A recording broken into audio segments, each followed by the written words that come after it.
Hello दोस्तों, कैसे हैं आप।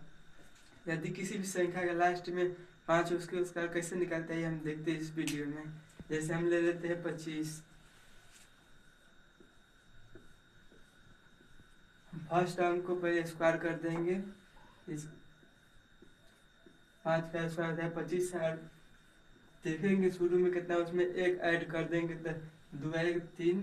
इसको हम मल्टीप्लाई कर देंगे, हो गया 6। इस दोनों का हम एक साथ में रख देंगे, हो गया 625। ये हो गया 25 का आंसर। इस प्रकार एक और एग्जाम्पल लेते हैं हम। जैसे हम ले लेते हैं 85। 5 का स्क्वायर कर देंगे, हो गया 25। 8 में एक ऐड कर देंगे 9। इस दोनों का हम मल्टीप्लाई कर देंगे